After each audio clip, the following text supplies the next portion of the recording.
बिस्मिल्लाहिर्रहमानिर्रहीम। अस्सलाम वालेकुम व्यूअर्स, मैं उम्मीद करती हूँ खैरियत के साथ होंगे। तो रब्बे जुल जलाल के बाबरकत नाम से और प्यारे आका करीम सल्लल्लाहु अलैहि वसल्लम की खिदमत अक़दस में दुरूद व सलाम पेश करते हुए इनोवेटिव कुकिंग और बेकिंग चैनल का आगाज़ करते हैं। तो आज पक रहा है क्या जी, आज बन रहा है शकरकंदी का हलवा। नहायत ही लजीज, मज़ेदार और झटपट तैयार हो जाने वाली डिश है। सिर्फ इसमें बॉइलिंग का टाइम है जो आप शकरकंदी के लिए इस्तेमाल करते हैं। उसके बाद बहुत ही जल्द बन जाती है।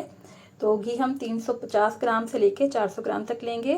आप अगर ज़्यादा इसमें तरबतर घी को पसंद करते हैं तो आप इसमें घी की मिकदार ज़्यादा ले लें। ऑयल भी डाल सकते हैं, लेकिन हलवों के लिए घी ही मुनासिब होता है। शकरकंदी हम लेंगे तकरीबन ये 800 ग्राम है। और हमने हरी इलायची इसमें ऐड की थी, उसको कड़कड़ा लिया था, उसकी अच्छी सी खुशबू फैल गई थी। तो आपने 3-4 दाने हरी इलायची के डाल देने हैं या उसका पाउडर ऐड कर देना है। और यहाँ पे हमने इसकी भुनाई शुरू की है। थोड़ा सा इसको हम भूनेंगे। मिनरल्स, फाइबर और विटामिन डी से भरपूर ये सब्ज़ी है और आपको नहायत ही सस्ते दामों मिल जाती है। इसको आप ज़रूर ट्राई करें। और साथ साथ में थोड़े से यहाँ पे बादाम और चीज़ें ऐड कर दूंगी, थोड़ी सी ड्राई नट्स वगैरह। अब यहाँ पे हमने दूध डाल दिया है। दूध आप 400 से 500 ग्राम ले सकते हैं। ड्राई मिल्क को भी आप बॉईल करके इसमें थोड़ा सा ऐड कर सकते हैं कि मकसद इसको उसमें दूध में पकाना होता है।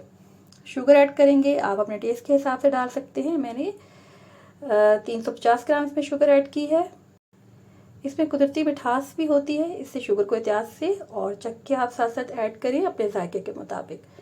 तो ये ड्राई नट्स हैं, मैंने इसमें पिस्ता भी डाला है, बादाम भी डाले हैं। आप काजू जो भी आप पसंद करते हैं वो आप डाल सकते हैं और आप इसको स्किप भी कर सकते हैं। मेवा ज़्यादा आप इसमें डाल, कुछ मैंने काट लिए हैं, उनकी हवाइयाँ बना ली है और कुछ कूट के मैंने डाला है। यहाँ पे हमने मलाई ऐड की है, ये ऑप्शनल है और ज़्यादा भी आप डाल सकते हैं और कम भी आप डाल सकते हैं, लेकिन इसका डालना लाजमी नहीं है।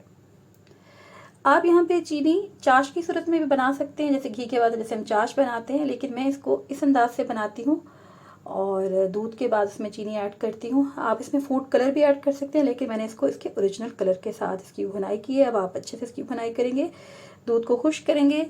आपने सिर्फ थोड़े से टाइम के लिए आप इस पर आप जब स्टार्ट में आप दूध डालते हैं तो आप चम्मच को रोक सकते हैं, लेकिन इसका पेंदे के साथ लग सकता है, इसलिए आपने उसके बाद बिल्कुल भी चम्मच नहीं रोकना और फुल टाइम आपने भुनाई कर ली। इसलिए दूध की एक मुनासिब मिकदार इसमें ऐड कीजिएगा।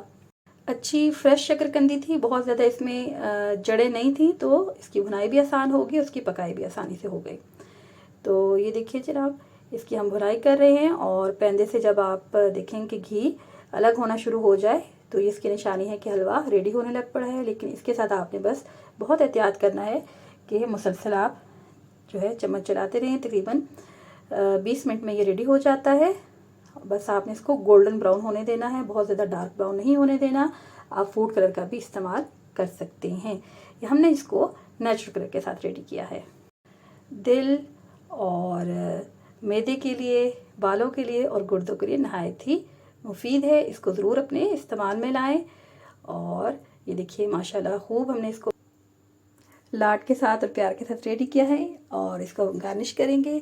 अल्लाह पाक से दुआ है कि अल्लाह पाक हमारे रिस्क में खैर बरकत और इजाफ़ा फरमाए और हमें उसकी कदरदानी नसीब फरमाए। वीडियो पसंद आए तो इसको शेयर करें, लाइक करें, कमेंट करें और ज़रूर ट्राई करें। बहुत झटपट बन जाती है और बच्चे भी इसे ज़ौक़ शौक़ से खाएंगे। बढ़ते हुए बच्चों के लिए भरपूर ग़िज़ा है और उनकी ग्रोथ में बहुत मामून और मददगार होती है।